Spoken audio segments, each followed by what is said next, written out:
अच्छा बच्चों, ये जो है ना माइनस इन्फिनिटी नहीं है, दिस इज प्लस इन्फिनिटी। चलो मैं एक बार फिर से बता दे रहा हूँ।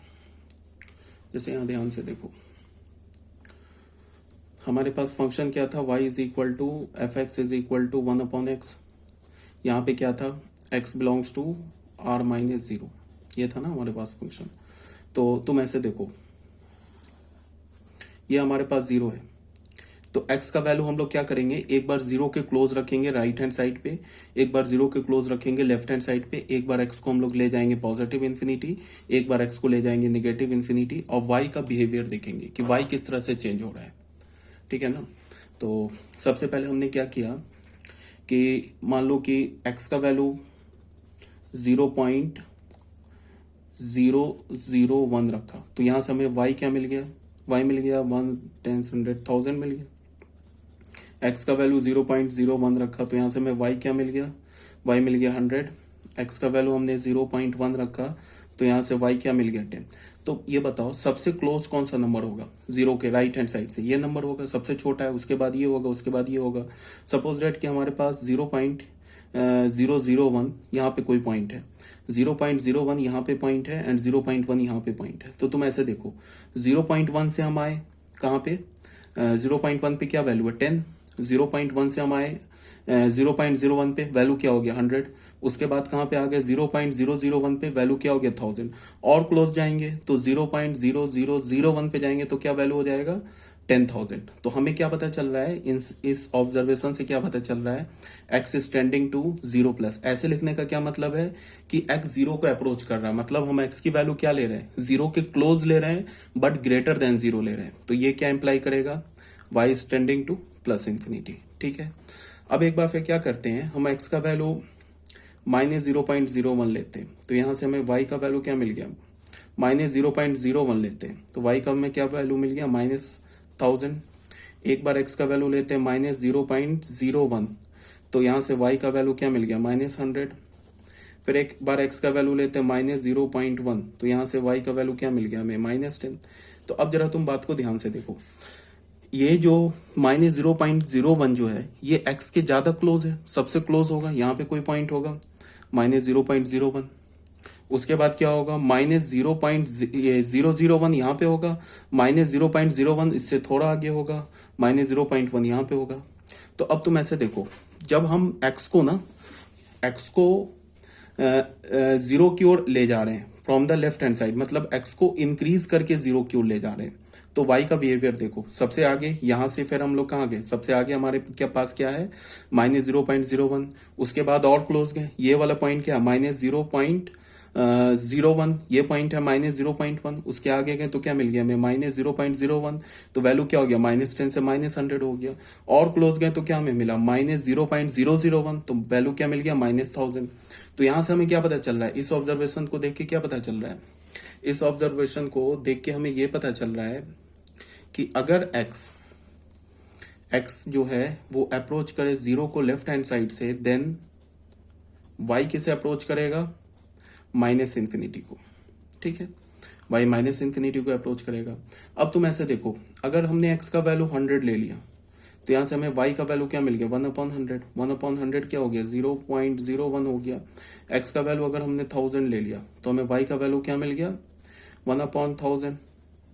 तो क्या मिल गया, गलत मैं कैसे लिख रहा हूँ यार, ठीक तो है 0.01, ये क्या हो 0.001। ठीक है, x का वैल्यू हमने 10,000 ले लिया, तो यहां से हमें y का वैल्यू क्या मिल गया 1/10,000, तो 0.00101 ऐसे मिल गया। तो इससे हमें क्या पता चल रहा है कि देखो, जैसे जैसे हम क्या कर रहे हैं, x के वैल्यू को इंक्रीज कर रहे हैं ना, y का वैल्यू डिक्रीज हो रहा है, और कहां जा रहा है 0 की ओर। देखो 0.01 से कहां आ गया 0.001, 0.001 अगर कुछ यहाँ है तो 0.001 0 के और क्लोज आ गया। फिर क्या हो गया 0.0000001 और क्लोज आ गया। तो यहां से हमें क्या पता चल रहा है, x is tending to plus infinity. ये क्या इंप्लाई कर रहा है, y is tending to 0 plus. ठीक है, अब x को हम क्या कर रहे हैं -इन्फिनिटी की ओर ले जा रहे हैं। मान लो कि 100 ले गए, तो यहां से हमें y क्या मिल गया -0.01। फिर x को हम ले गए -1000, तो y क्या मिल गया हमें -0.001।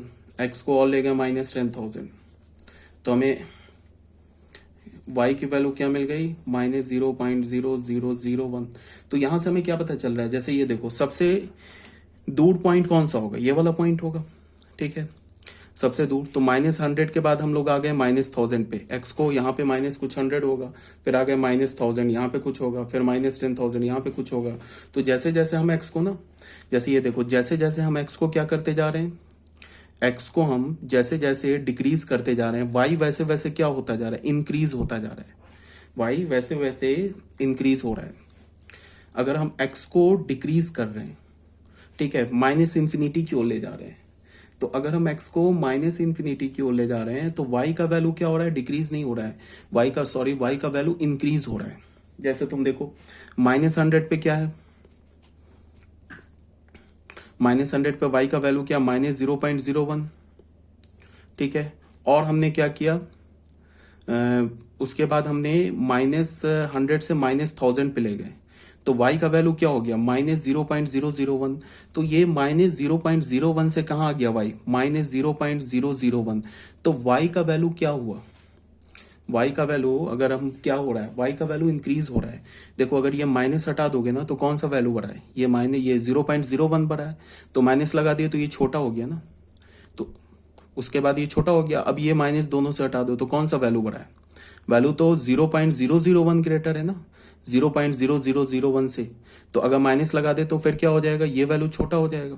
तो इसका मतलब क्या हो रहा है, y का वैल्यू क्या हो रहा है, अगर हम x को -∞ की ओर ले जा रहे हैं तो y का वैल्यू क्या हो रहा है, y का वैल्यू जो है वो इंक्रीज कर रहा है, डिक्रीज नहीं कर रहा है, इंक्रीज कर रहा है। और इंक्रीज करके कहाँ जा रहा है, जीरो की ओर जा रहा है, from the left hand side. तो हम यहाँ क्या लिखेंगे, x is tending to -∞ implies y is tending to 0 from the left hand side. तो यहां से हमें क्या पता चल रहा है, देखो ध्यान से, यहां से हमें यह पता चल रहा है कि अगर हमने x को 0+ की ओर ले गए तो यहां से ये क्या इंप्लाई करेगा, y किसे करेगा, अप्रोच टू पॉजिटिव इन्फिनिटी। अगर हम x को पॉजिटिव इन्फिनिटी ले गए तो यहां से क्या होगा, y क्या होगा, 0+ को। अगर हम x को 0- ले गए तो यहां से हमें क्या पता चला, y is tending to -∞। x को अगर हम -∞ की ओर ले गए तो हमें क्या पता चलेगा, y is tending to 0-। ठीक है, अब इस फंक्शन का ग्राफ ड्रॉ करेंगे। 0 तो रख नहीं सकते x में, बिकॉज 0 तो डोमेन है नहीं। अब इस फंक्शन का ग्राफ ड्रॉ करते हैं, तो एक बार देख लेते हैं ग्राफ क्या होगा इस फंक्शन का। सॉरी, दिस इज, ठीक है, 0 पे तो कोई वैल्यू एग्जिस्ट नहीं करेगा। अब देखो x को अगर हम यहाँ पे देखो 0+ की ओर ले जा रहे हैं, ये 0 है, 0+ की ओर ले जा रहे हैं तो y का वैल्यू क्या होगा, पॉजिटिव इन्फिनिटी को आ रहा है, यहाँ पे कुछ ऐसे होगा। और जब x को हम पॉजिटिव इन्फिनिटी की ओर ले जा रहे हैं तो y का वैल्यू क्या जा रहा है, 0+ को, तो ग्राफ कुछ यहाँ ऐसे होगा। तभी तो y क्या हो रहा है, देखो y घट रहा है ना, घट के क्या जा रहा है, 0+ की ओर आ रहा है। तो ग्राफ क्या होगा, 0 से लेके पॉजिटिव इन्फिनिटी तक ग्राफ कुछ ऐसा होगा। ठीक है, अब आ जाते हैं x के वैल्यू को 0- की ओर यहां ले जा रहे हैं तो y कहां जा रहा है, -∞ की ओर। तो जैसे x को इधर ले जाएंगे तो y -∞ की ओर जाएगा, तो ग्राफ कुछ ऐसा होगा। और x को -∞ की ओर ले जाएंगे तो y क्या होगा, 0-, तो ग्राफ कुछ यहाँ पे होगा। तो ये ग्राफ ऐसे बन जाएगा, ठीक है ना। तो ये final y is equal to 1/x का ग्राफ आ गया। y is equal to 1/x का ग्राफ कैसा होगा, ऐसा, ये ऐसे।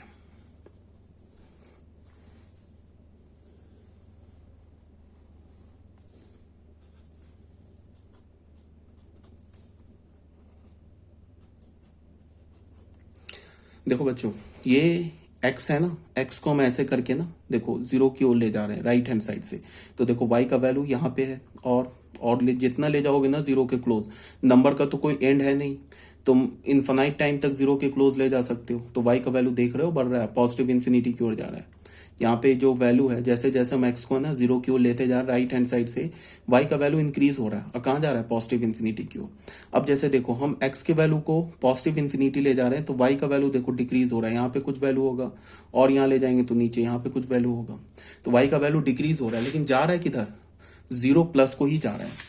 जा रहा है कहाँ, 0+ को। कहने का ये मतलब है कि देखो बड़े ग्राफ में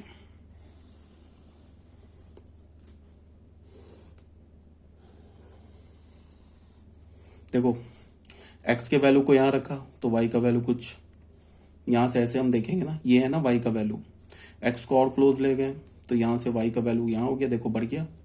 फिर x को और क्लोज ले गए तो यहाँ पे आ गया, y का वैल्यू देखो और बढ़ गया। तो इसका क्या मतलब है, जैसे जैसे x है ना, x अप्रोच करेगा 0 प्लस को तो यहाँ से क्या इंप्लाई करेगा, y अप्रोच करेगा पॉजिटिव इन्फिनिटी को। अब जैसे देखो हम x को दूर ले जा रहे हैं, यहाँ पे ये y का वैल्यू हो गया और दूर ले गए तो ये y का वैल्यू हो गया, घट गया ना, y का वैल्यू कम होता जा रहा है। तो यहाँ से हमें क्या पता चल रहा है कि जब x हमारा पॉजिटिव इन्फिनिटी को अप्रोच करेगा तो y क्या करेगा, 0 को अप्रोच तो करेगा बट राइट हैंड साइड से, क्योंकि ये जो y का वैल्यू है ना ये 0 से बड़ा है बट 0 के क्लोज जा रहा है, तो 0 का अप्रोच करेगा राइट हैंड साइड से। अब तुम देखो x के वैल्यू को ना तुम 0 लेस देन यहाँ से ले जाओ, 0 की ओर ले जाओ लेफ्ट हैंड साइड से तो y का ये वैल्यू आ गया, ठीक है, और ले जाओ क्लोज तो y का वैल्यू देखो मैग्नीट्यूड वाइज तो y का वैल्यू इंक्रीज हो रहा है, ठीक है, बट अगर तुम एल्जेब्रिक देखोगे तो y का वैल्यू डिक्रीज हो रहा है, बिकॉज ये क्या है, ये 0 के जो ये नेगेटिव y एक्सिस पर है। तो ये जो वैल्यू है ना y एक्सिस का, ये जो y एक्सिस का वैल्यू ज्यादा छोटा है, किसके कंपैरिजन में, इसके कंपैरिजन में, ठीक है। और क्लोज लाओगे तो y का वैल्यू और क्या हो जाएगा, देखो और छोटा हो गया, और क्लोज लाओगे तो y का वैल्यू और छोटा हो गया, ठीक है। मैग्नीट्यूड वाइज तो बढ़ रहा है बट इसको एल्जेब्रिक वाइज क्या हो रहा है, ये y का वैल्यू डिक्रीज हो रहा है। तो यहां से हमें क्या पता चला कि अगर हम x को 0 माइनस की ओर ले जाएं लेफ्ट हैंड साइड से तो क्या करेगा, y कहाँ जाएगा, माइनस इन्फिनिटी की ओर जाएगा। अब तुम देखो x को तुम माइनस इन्फिनिटी की ओर ले जाओ, यहाँ पे ले गए y का वैल्यू ये इतना है, और दूर ले गए तो y का वैल्यू देखो घट गया ना, ये है ना y का वैल्यू। इसी का तो जो मैं ये होगा y कोऑर्डिनेट होगा, इस पॉइंट का जो y कोऑर्डिनेट होगा, इस पॉइंट मान लो ये अल्फा है, इस अल्फा कॉमा 0 है, और ये हमारा पॉइंट क्या हो जाएगा, मान लो ये पॉइंट हो गया हमारा 0 कॉमा बीटा, और ये पॉइंट जो हमारा गामा कॉमा 0 है, ये वाला पॉइंट, तो ये वाला पॉइंट क्या हो जाएगा, मान लो ये 0 कॉमा डेल्टा। तो ऑब्वियस सी बात है ना, डेल्टा जो है वो छोटा है ना बीटा से, ठीक है ना। इसका एफ, ये डेल्टा क्या है, एफ ऑफ गामा छोटा है ना एफ ऑफ अल्फा से, समझ रहे हो ना बात को। तो यहां से हमें क्या पता चला कि अगर हम x को ना माइनस इन्फिनिटी की ओर ले जाएं तो यहां से हमें क्या पता चलेगा, y 0 की ओर जा तो रहा है but my left hand side से। देखो ये जो वैल्यू सब आ रहा है ना y का, ये सब तो निगेटिव है ना, ये वैल्यू आया फिर ये वैल्यू आया, ये सब तो निगेटिव है। तो फाइनली हमारा ग्राफ कंप्लीट हो गया, ये वाला जो था y is equal to 1/x का। रेंज के लिए तुम देख लो, अगर तुम इस ग्राफ का ना अगर तुम रिफ्लेक्शन लोगे या शेडो लोगे वाई एक्सिस पर तो 0 नहीं आएगा, 0 के बाद सारे रियल नंबर आ जाएंगे अप टू पॉजिटिव इन्फिनिटी। और इस ग्राफ का तुम रिफ्लेक्शन लोगे तो 0 नहीं आएगा और 0 के बाद सारे निगेटिव रियल नंबर्स आ जाएंगे। तो इसका क्या मतलब हुआ, range of the function is all real number except 0, ठीक है। अब क्वेश्चन नंबर 11 में आ जाओ, square root function. Square root function में क्या है, स्क्वायर रूट फंक्शन में हमने एक फंक्शन डिफाइन किया, from the set of all non negative real number to the set of all real number. Function हमने क्या बोला, y is equal to F x is equal to root X. तो function का domain तो पहले given है, set of all non negative real number, और ये y is equal to F x is equal to root X है। तो इस फंक्शन का डोमेन तो हो गया 0 टू इन्फिनिटी। अब क्या है कि तुम ऐसे देखो, हमें पता है ना कि स्क्वायर रूट के अगर हम जितने बड़े नंबर का स्क्वायर रूट लेंगे उसका स्क्वायर रूट उतना ही बड़ा होगा। 0 का स्क्वायर रूट 0 होगा, 4 का स्क्वायर रूट 2 होगा, 16 का स्क्वायर रूट क्या होगा 4 होगा, 36 का स्क्वायर रूट क्या होगा 6 होगा। तो जैसे जैसे हम x को बढ़ाते जाएंगे ना वैसे वैसे y बढ़ता जाएगा, जैसे जैसे हम x को बढ़ाते जाएंगे वैसे वैसे y का वैल्यू क्या होता जाएगा, इंक्रीज होता जाएगा। और x इज इक्वल टू 0 होगा तो y का वैल्यू क्या होगा 0, और x का वैल्यू हम निगेटिव ले नहीं सकते, x का वैल्यू 0 टू इन्फिनिटी ले सकते हैं बिकॉज ये पॉजिटिव स्क्वायर रूट है। ऐसे कोई भी स्क्वायर रूट हो या इवन रूट हो उसमें x जो है वो निगेटिव नहीं हो सकता है, तो 0 हो सकता है तो पॉजिटिव हो सकता है। तो ये तो क्या है, इवन स्क्वायर रूट है ना, इवन पॉजिटिव स्क्वायर रूट है। तो इवन पॉजिटिव स्क्वायर रूट है तो इवन है, तो इसके लिए क्या होगा, x क्या होगा greater than equals to 0। Positive square root है तो y क्या होगा greater than equals to 0, Y negative नहीं हो सकता। हाँ, यहाँ पे अगर मैं माइनस रूट एक्स दे दूं ना, तो माइनस रूट एक्स क्या हो जाएगा, इवन निगेटिव, क्या हो जाएगा, इवन निगेटिव स्क्वायर रूट। अगर इवन निगेटिव स्क्वायर रूट की बात करेंगे तो फिर x क्या होगा, x तब भी ग्रेटर देन इक्वल्स टू 0 होगा, बट y क्या हो जाएगा, y less than equals to 0 हो जाएगा। यहाँ पे y क्या है, greater than equals to 0, y का वैल्यू निगेटिव नहीं हो सकता अगर पॉजिटिव स्क्वायर रूट है, और positive square negative square root है तो y का वैल्यू पॉजिटिव नहीं हो सकता। ठीक है, तो यहाँ हमारा ग्राफ आ गया, 0 पे 0 हो गया, और जैसे जैसे हम लोग x को बढ़ाते जा रहे हैं ना, ये ग्राफ ऐसे करके ना, ये ऐसे करके चलता जाएगा अप टू पॉजिटिव इन्फिनिटी, ऐसे ऊपर बढ़ता जाएगा। ये देख रहे हो ऐसे स्लोप है, बट ये ग्राफ ऐसे ऐसे करके ऊपर बढ़ता जाएगा। तो ये ऐसे नहीं कि यहाँ तक आके रुक गया है, ये ग्राफ कंटिन्यू ऐसे बढ़ रहा है। थोड़ा सा और करना चाहते हो, ऐसे ले लो, इसको हटाओ, ये ऐसे करके ना ग्राफ ऐसे ऊपर बढ़ता जाएगा, कहाँ तक, ऐसे ऐसे ऐसे बढ़ाते जाओ अप टू पॉजिटिव इन्फिनिटी तक बढ़ता जाएगा। तो कहने का क्या मतलब है कि इस फंक्शन का डोमेन हो गया set of all non negative real number, इस फंक्शन का रेंज हो गया set of all negative non negative real number, और ये फंक्शन का ग्राफ हो गया। ठीक है, अब यहाँ पे एक क्वेश्चन अक्सर उठता है कि बच्चे बोलते हैं कि ये ग्राफ ऐसे ही क्यों बन गया, ये ग्राफ ऐसे ही क्यों बन गया, ये ग्राफ ऐसे क्यों नहीं बना, ये जो ग्राफ है ऐसे भी तो बन सकता था, ऐसे भी तो बन सकता था ये ग्राफ, ऐसे भी देखो y बढ़ रहा है, x बढ़ रहा है, तो y बढ़ता जा रहा है। तो इसका ये जवाब है कि अभी तो जो ग्राफ बताया जा रहा है उसको याद कर लो। ग्राफ का जो शेप होता है ना, कैसे होगा, ऐसे भी हो सकता था ग्राफ, ग्राफ एक्चुअल में तो ऐसे है, ठीक है, बट ग्राफ तो ऐसे भी हो सकता था, यहाँ भी देखो x बढ़ रहा है तो y भी बढ़ रहा है। तो बट ग्राफ का जो शेप होता है ना, वो हमें लिमिट से, कंटिन्यूटी से, डिफरेंशियबिलिटी से जाके पता चलता है। तो अभी 11th क्लास के लिए बोल रहा हूँ कि बस ग्राफ को रट जाओ। 12th क्लास में क्या होगा, जब अभी हम आगे कंटिन्यूटी डिफरेंशियबिलिटी पढ़ाएंगे तो उसमें एओडी जो हमारा एप्लीकेशन ऑफ डेरिवेटिव चैप्टर होगा, तब जाके ग्राफ का एक्चुअल शेप पता चलेगा कि ग्राफ ऐसे ही क्यों हुआ, ये ग्राफ जो y equal to root X का वो ऐसे ही क्यों हुआ, ऐसे क्यों नहीं हुआ। ठीक है, तो अब ये 11th को मैं क्या बोल रहा हूँ कि जो भी ग्राफ बताया जा रहा है उसको रट जाओ। अभी इसके चक्कर में मत पड़ो कि ग्राफ का शेप ऐसे ही क्यों हुआ, ऐसे भी तो हो सकता था ग्राफ, ये भी तो इंक्रीज कर रहा है, ऐसे नहीं होगा, ग्राफ ऐसे ही होगा। अभी तुम तो रट जाओ, क्योंकि अभी आगे जब 12th में आओगे और बाकी सारे चैप्टर्स पढ़ोगे तो ग्राफ का शेप डिसाइड करोगे कि ग्राफ कनकेव, इसे हम क्या बोलते हैं, इसे हम ऐसे अगर ग्राफ है ना, ये से बोलते हैं concave upward, sorry concave downward, और ऐसे ग्राफ होगा उसे हम क्या बोलेंगे, कनकेव अपवर्ड। तो कनकेव अपवर्ड ग्राफ कब होता है, कनकेव डाउनवर्ड ग्राफ कब होता है, वो सब आगे पढ़ेंगे हम लोग। ठीक है, अब आ जाओ negative square root. Negative square root में क्या है, निगेटिव स्क्वायर रूट में हमारे पास है y is equal to F x is equal to minus root X. ठीक है, इस फंक्शन का जो डोमेन है वो क्या हो गया, 0 to infinity, set of all non negative real number to all real number. अब इस फंक्शन का जो रेंज होगा ना, वो क्या होगा, set of all non positive real number. Non positive real number बोलने का क्या मतलब हो गया, माइनस इन्फिनिटी टू 0। ठीक है, तो इस ग्राफ का भी शेप रट जाओ, ऐसे ही होगा, ये ऐसे नीचे बढ़ता जाएगा ये ग्राफ। और ग्राफ जितने भी बोल रहा हूँ ना, इन सब ग्राफ को रट जाओ, ये बिल्कुल बहुत मतलब कि फंक्शन चैप्टर का समझो कि ये बिल्कुल फाउंडेशन है ग्राफ। ग्राफ याद रखना, ग्राफ का प्रॉपर्टी याद रखना बहुत इंपॉर्टेंट है। ठीक है, डोमेन याद रखना, रेंज याद रखना, ग्राफ याद रखना, प्रॉपर्टी याद रखना बहुत ही इंपॉर्टेंट, मोस्ट इंपॉर्टेंट है। ठीक है, अब आ जाओ 13th फंक्शन में, स्क्वायर फंक्शन। स्क्वायर फंक्शन क्या है, y is equal to F x is equal to x square. Function हमारा क्या है, r टू r है। ठीक है, तो ये जो ग्राफ होगा ऐसे होगा, ये पैराबोलिक टाइप होगा, y is equal to x square. ठीक है, इसको भी रट जाओ, ये पैराबोला का जो वर्टेक्स होता है, ये वर्टेक्स होता है, ये कहां से पास करता है, ओरिजिन से। इस फंक्शन का डोमेन, अगर मैं तुमको सिर्फ ये ग्राफ दिखाऊं और डोमेन बोलूं, तो डोमेन क्या होगा, ऑल रियल नंबर। रेंज क्या होगा, रेंज होगा set of all non negative real number, 0 to infinity. देख लो ना, इस फंक्शन का अगर शैडो लोगे तो सिर्फ पॉजिटिव रियल नंबर कंसीडर, ये शैडो में क्या बनेगा, पॉजिटिव रियल नंबर पे शैडो बनेगा इंक्लूडिंग 0। तो set of all non negative real number इस फंक्शन का क्या हो गया, रेंज हो गया। तो ये था हमारा फंक्शन नंबर 13। अब आ जाओ बच्चों फंक्शन नंबर 14 पे आ जाओ। फंक्शन नंबर 14 क्या है, क्यूब फंक्शन।